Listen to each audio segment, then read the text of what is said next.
발생할 수 있는 문제점들을 계획 단계부터 그런 문제를 해결하는 방식의 계획을 수립해서 사업이 원활히 진행될 수 있도록 지원해주는 축이 하나 있다면, 한 축은 이 사업이 아닌 다른 방식으로 전환하도록 하는 축이 있을 텐데, 먼저 기존의 정비 사업을 유지하되 그 틀에서의 변화가 필요한 점들과 관련돼서 좀 말씀을 드리겠습니다. 일단 기존의 정비 사업을 추진할 경우 이 과정에서 발생할 수 있는 아까 그런 문제점들을 최소화할 수 있는 전략을 수립해야 된다라는 거죠. 그러니까 서울시 같은 경우는 이제 정비 예정구역제도 폐지했고, 또 구역 지정 요건을 강화하기도 했습니다. 아까 이제 물리적 기준만 가지고 구역을 지정하는데, 실제로 물리적 기준 외에 생활 수준이랄지 거주자 분포라든지 장소의 특성이라든지 이런 것들까지 평가 항목으로 넣어서 정량적인 평가뿐만 아니라 이런 정상적인 내용들도 평가를 해서 구역을 지정하는 것. 그래서 개발 사업이 이렇게 물리적인 것만 갖고 시작하지 않게 시작 단계부터 좀 더 꼼꼼하게 계획을 수립하도록 해야 된다라는 게 하나가 있을 거고요. 그것의 하나로 저희들이 좀 제안하는 것 중에 하나가 이제 정비사업 인권영향 평가라고 하는 사회영향 평가라는 표현으로도 국제사회에서 쓰기도 하는데, 지금 개발 사업을 진행할 때 환경영향 평가나 교통영향 평가 같은 걸 하잖아요. 이 개발을 요 계획대로 할 때 주변의 환경이나 교통이나 혹은 자연환경에 미치는 영향이 없을지, 있다면 이 영향을 감소시키기 위해서는 어떤 대책을 계획 단계에서부터 수립돼야 되는지, 이런 것들을 사전에 평가하는 거거든요, 사업 진행 전에.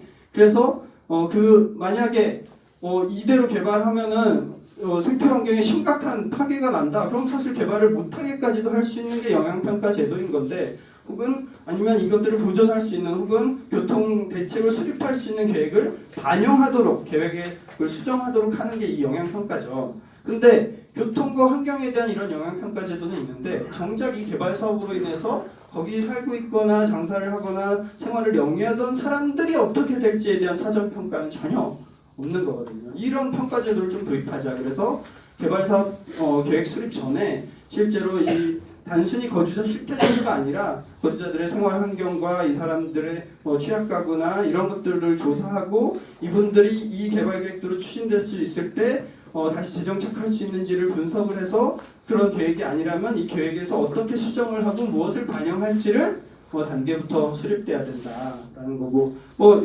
장대 비지구 같은 경우는 특히 쟁점이 되는 게 오일장인 것 같은데, 이 오일장이 지금 개발 계획에서 과연 계속 존속이 가능한지, 유지가 가능한지, 시민들은 이게 유지가 필요하다고 생각하고 있는지, 필요하다면 과연 이 오일장이 갖고 있는 중요성이 도대체 무엇인지, 이게 역사성에서 중요한 게 그 장소가 중요한 거라면 그 장소에 존치시켜야 되는 거고, 아니면 그 문화나 그 경제적 활동이 중요한 거라면 이 오일장이 인근이나 비슷한 지역에서 비슷하게 계속 유지될 수 있는 방안을 모색해야 되는 거고, 이런 것들을 좀 사전에 분석하고 평가해서 계획에 반영시키자라는 게 일종의 사회영향 평가, 인권영향 평가의 주요한 내용이 될 수 있을 것 같습니다.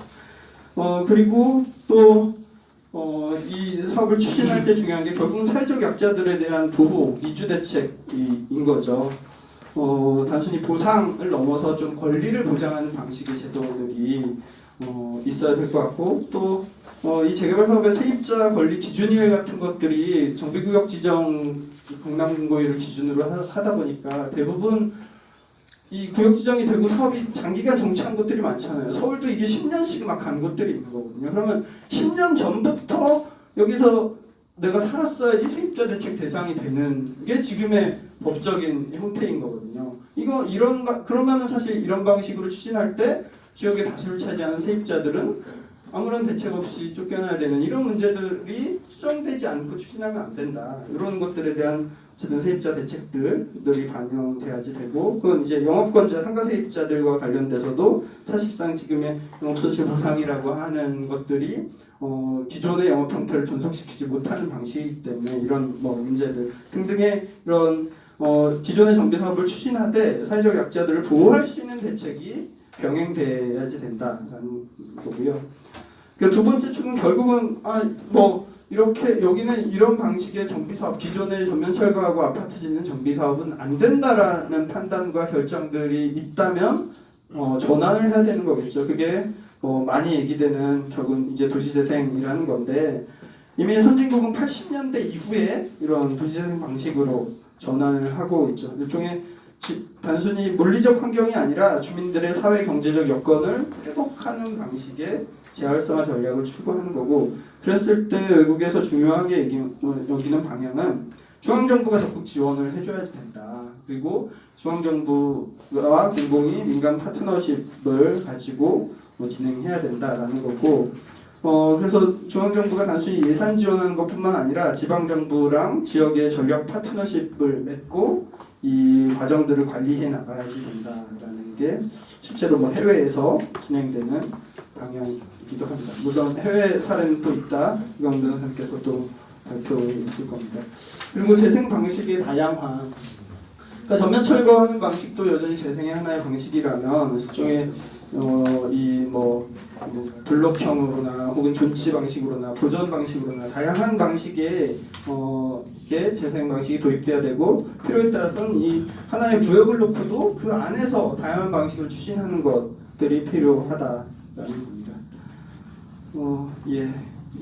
이거는 이제 저층주거지 모델 방식이죠. 그러니까 공공지원 주민 참여 방식이라고도 예전에 저희가 이런 주장들을 하기도 했었는데, 실제로는 공공이 기반 시설들을 제공하면서 주민들이 스스로 집을 개량하게 하는데 그것에 대해서 지원을 해주는 방식으로 해야 된다. 그래서 아파트가 갖고 있는 장점이 분명히 있잖아요. 그런 것들을 지금 저층주거지에서도 공공이 지원해주면서 좀 해결해 나가자라는 방식의 전환의 얘기들이 계속 나오고 있는 거죠. 마지막입니다. 결국은 이제 이렇게 이 재생 방식을 하더라도 결국은 이제 기반 시설이 갖춰지고 공공 지원으로 지역이 재활성화 됐을 때 사실 공공이 지원해서 지역을 재활성화했는데 그 이익이 주택을 소유한 분들의 자산 가치 상승으로만 가면 안 되는 거잖아요. 세입자들의 임대료가 올라가는 방식으로 해서 쫓겨나는 이른바 젠트리피케이션 이런 것들에 대한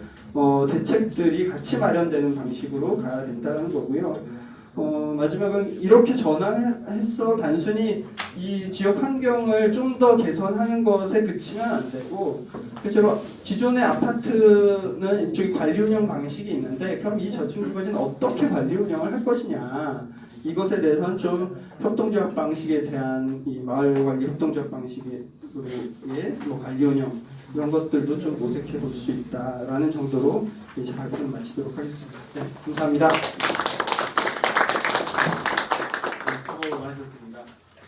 제가 아까 소개할 때 우리 이제 이현호 책임연구원님 한 부분을 소개를 안 했는데, 그 용산 참사 당시에 현장 활동가로 해서 이제 계셨기 때문에 아마 사진도 이제 그런 사진을 좀 첨부하신 것 같습니다.